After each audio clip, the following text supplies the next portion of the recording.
Real mastery is not just about hitting the mark. It's about mastering every step in the journey that takes you there.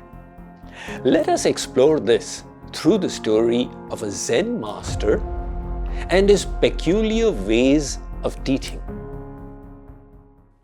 Once a young German professor named Eugen Herrigel arrived in Japan in the 1920s for work.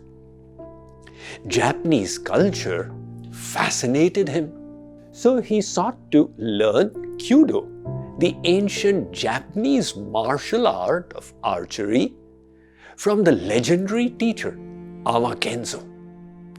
Herrigel imagined he would soon be hitting the distant bullseyes with the elegance of a samurai. But Kenzo had other plans. He always enforced beginners to master the fundamentals of archery for years before attempting to shoot at a real target. Hence, on day one of the training, the master placed a simple roll of straw just 7 feet away as Herrigel's target. And indeed, for the first 4 years, Herrigel shot at nothing else. No competitions, no crowds, no grand distances, just the straw.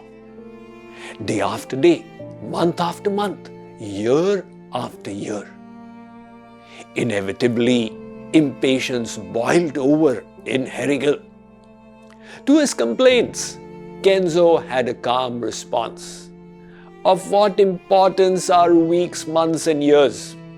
The way to the goal is not a measurable entity. So Herrigel resolved to stop obsessing on achieving goals and shifted his focus on the practice instead. Finally, the day came when he was permitted to shoot at a distant target. But all arrows flew off course, with each one adding to his dismal performance. Herrigel thought the problem was poor aim. However, Kenzo replied that the outcome is determined by not just aiming correctly, but also how one approached the task. Frustrated, Herrigel blurted, "Then you ought to be able to hit it blindfolded." Kenzo did not argue. Instead, he invited Herrigel to the training hall that night. In pitch darkness, Herrigel watched Kenzo spread his legs in ceremonial fashion, draw the bow string tight, and release the first arrow towards an invisible target. Subsequently, Kenzo drew a second arrow and again fired at a target in the dark, in a gap of a few seconds.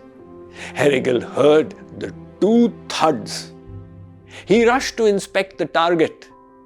When he switched on the light, he was amazed to discover that the first arrow was lodged full in the middle of the black, while the second arrow had clean split the first into 2. Kenzo had hit a double bullseye without even looking at the target. What was Kenzo's secret? Great archery masters often focus more on the process than the aim. Where you place your feet, how you hold the bow, your state of mind, which is reflected in the way you breathe during the release of the arrow. It all determines the end result. In the case of Awa Kenzo, the master archer was so mindful of the process that he could replicate it precisely, irrespective of the target's visibility. This Japanese concept, known as Zanshin, perfectly aligns with the famous teachings of Bhagavan Shree Krishna. Let us read them from Bhagavad Gita for everyday living. Shree Krishna advises Arjun in verse 47 of chapter 2. Karmanyevadhikaraste ma phaleshu kadachana. You have a right to perform your prescribed duties, but you are not entitled to the fruits of your actions. The commentary of this line reads, we must remember that our effort, not the results, is in our control. Several factors come into play to determine the overall results. Destiny, our efforts, the will of God, the efforts of others, the cumulative karmas of the people involved, the place, the situation, luck, and so on. If we become anxious about the results, we will experience stress whenever they are not as per our expectations. So Sri Krishna advises Arjun to give up concern for outcomes and instead focus solely on doing a good job.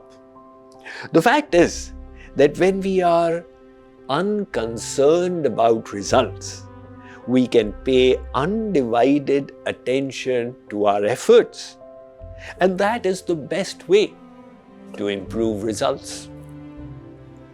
In the modern world, there is so much of emphasis on achieving goals. No doubt we must produce results, but we must not tie our contentment or happiness to them. A British psychologist, Dr. Robert Holden, termed this as a destination addiction, a preoccupation with the notion that happiness is in the next place, the next project, or the next job. The commonly held belief is that happiness lies in the future. When will I achieve this or that? Then I will be blissful. For the sake of reaching the finish line, people do whatever it takes, even at the expense of burnout and other collateral damage. Anxiety over results leads to stress, especially when the outcomes are not as per our expectations. However, when we do Nishkam karma, we focus solely on performing the best we can. That automatically is the finest way to improve results. Mastery, joy, and peace are not waiting at the finish line. And real fulfillment is not at the end of the road. It is woven into each step that we take, because when the journey itself becomes joyful, the destination ceases to matter. And when the journey itself is the reward, the destination loses its power to stress us.